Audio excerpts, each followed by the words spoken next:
যদি বলি ঝিনাইদহের ভিতরে বেস্ট হালিমের কথা, তাহলে সর্বপ্রথম সবার মাথায় আসে চাচা হালিমের কথা। কিন্তু চাচা হালিম কি তাদের স্বাদ মান ও গুণাগুণ ধরে রাখতে পেরেছে, নাকি তার জায়গা দখল করে নিয়েছে অন্য কেউ? আসসালামু আলাইকুম, আমি সজল আহমেদ। কেমন আছো সবাই? আই হোপ তোমরা সবাই অনেক ভালো আছো। আলহামদুলিল্লাহ, আমি অনেক ভালো আছি। আজকে তোমাদের সাথে শেয়ার করতে চলেছি ঝিনাইদহের বেস্ট দুইটা হালিম। কোথায় গেলে পাবে, দাম কেমন, স্বাদ কেমন, আনুষঙ্গিক সবকিছু নিয়ে থাকছে কিন্তু আজকের ব্লগ। তাই না টেনে সম্পূর্ণ ভিডিওটা দেখতে থাকো। আর যারা এখনো চ্যানেলটাকে সাবস্ক্রাইব করে দাওনি, দ্রুত দ্রুত করে দাও। কম বেশি সবাই কিন্তু ঝিনাইদহে চাচা হালিমের লোকেশনটা জানে। তারপরেও যারা জানেন না তাদের উদ্দেশ্যে আমি বলে দিচ্ছি, পায়রা চত্বর থেকে কেসি কলেজের দিকে যাইতেই ফুলঘরের একদম পাশেই কিন্তু চাচা হালিমের লোকেশন।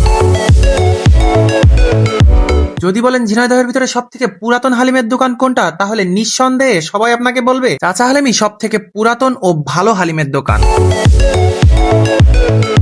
চাচা হালিমের বয়স প্রায় 25-30 বছরের বেশি ছাড়া কম হবে না। যদি প্রশ্ন ওঠে তারা তাদের দীর্ঘদিনের ব্যবসায় তাদের হালিমের গুণগত মান কি ঠিক রাখতে পেরেছে, কিন্তু দুঃখের বিষয় তারা তাদের গুণগত মান একেবারেই ধরে রাখতে পারেনি। বিশ্বাস করেন, বাসা থেকে বের হওয়ার সময় ভেবে বের হয়েছিলাম ঝিনাইদহের ভিতরে বেস্ট হালিম হবে চাচা হালিম, কিন্তু টেস্ট করে দেখি তাদের হালিমের স্বাদ একেবারেই আগের মতো নেই। যেহেতু এই চাচা হালিম এর আগে আমি অনেকবার খেয়েছি, তাই এর স্বাদ আমার অজানা কিছুই না। কিন্তু আজকে খেতে গিয়ে আমি একটু অবাকই হয়েছি। আর 10টা হালিমের সাথে রাখলে পার্থক্য করা কষ্ট হয়ে যাবে কোনটা চাচা হালিম। তবে সপ্তাহে 7 দিন দুপুর 3টা থেকে রাত 10টার মধ্যে যে কোনো টাইমে আসলেই খোলা পাবেন চাচা হালিম।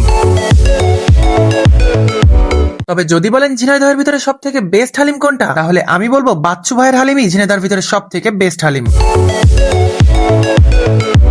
বাচ্চু ভাইয়ের হালিমের লোকেশনটা হচ্ছে ঝিনাইদহ সদর হামদহ প্রিন্স হাসপাতালের ঠিক সামনে।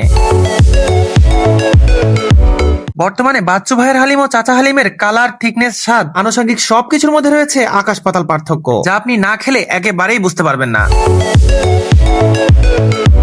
দুইটা জায়গার হালিমের মূল্যই সেম, হাফ বাটি 50, ফুল বাটি 100। তাই আমার কাছে পার্সোনালি মনে হয় ঝিনাইদহের ভিতরে সব থেকে বেস্ট হালিম হচ্ছে বাচ্চু ভাইয়ের এই হালিম। আজকের ভ্লগ এই পর্যন্তই, দেখা হবে পরবর্তী কোনো নতুন ভ্লগে। সেই পর্যন্ত সবাই ভালো থাকবেন, সুস্থ থাকবেন। আসসালামু আলাইকুম।